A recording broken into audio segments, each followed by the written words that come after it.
Welcome to the Tier 2 training on produce safety, brought to you by the New Mexico Farmers Marketing Association with support from La Moñtanita Co-op and the Wallace Center at Winrock International. In this series of training modules, which are designed to support the New Mexico Tier 1 and Tier 2 on-farm and classroom trainings, we discuss how to conduct a thorough food safety risk assessment of your farm. My name is Lindsay Gilmour, and I'm a food safety educator based out of Philadelphia, Pennsylvania. I work with small and mid-scale produce growers all over the region, coaching them through the process of identifying hazards and assessing risks, developing and implementing a food safety plan, and preparing for a third-party audit if that is their goal. At first, many growers I work with find food safety a foreign, confusing, and even scary landscape, not to mention annoying and hard to navigate. I will not lie, it does take time to become familiar with the terminology and the requirements, to develop procedures and to incorporate record keeping into your daily routine. But if you take a step-by-step approach, gradually a clear pathway will appear through the treacherous landscape. Growing high-quality produce that is tasty, attractive, and disease-free is, of course, essential to your success in the marketplace. And it's important to understand that food safety is a quality issue just as important as crisp green broccoli and blemish-free peppers. Farmers learn various methods to recognize the sources and roots of plant pests and diseases, to assess the risk of infestation, and to monitor and control that risk. You will use a similar process of assessment, management, and monitoring to reduce the risk of biological, chemical, and physical contamination of your produce.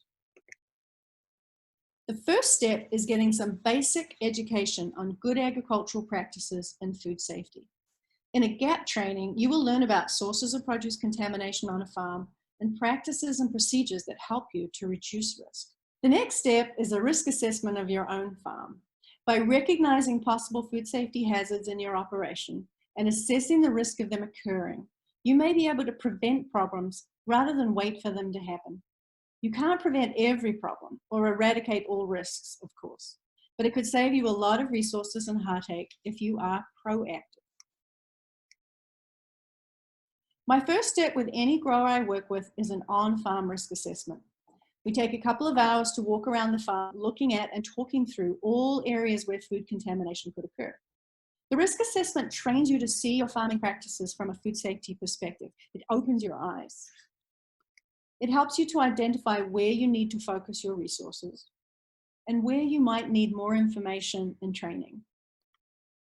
And it can be very helpful to invite your workers and other farmers to participate in the risk assessment. This will get you buy-in as well as sharing experience and wisdom. So what is a food safety hazard?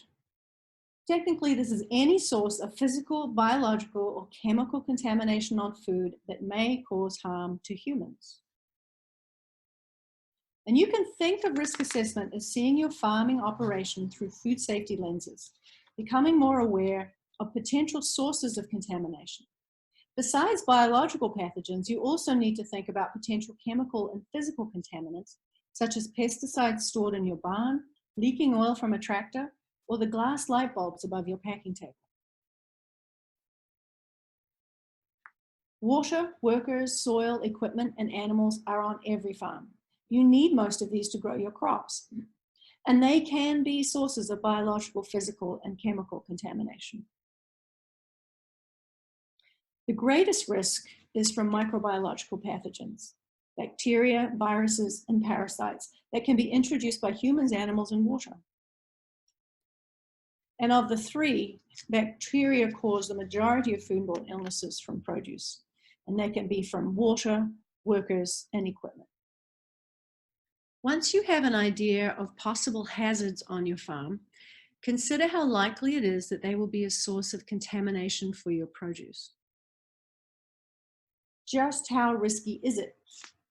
Generally, the closer a crop grows to the ground and the more likely it is to be eaten raw, the more vulnerable it is to contamination. So what you grow, the growing conditions and practices, and your harvesting and packing procedures all help you to determine the relative risk of various hazards. Once you've identified potential hazards in your operation and weighed what poses a significant risk, The next step is risk reduction. So you want to ask yourself these questions. Is anything already in place to reduce risk? For instance, pastured animals are fenced away from the stream, or all potential hazards are downhill and downwind from crops. Is there a simple solution? Fix the fence, move the compost downhill.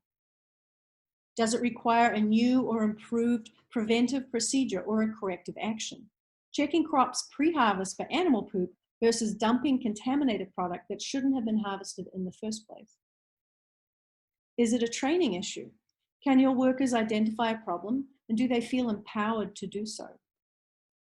Does it require ongoing monitoring, such as a pre-harvest risk assessment or an equipment cleaning log? Who will do the work? Does it all have to fall on your shoulders, or can you delegate? And do you need to make capital improvements, installing a deer fence or building a new wash and pack system?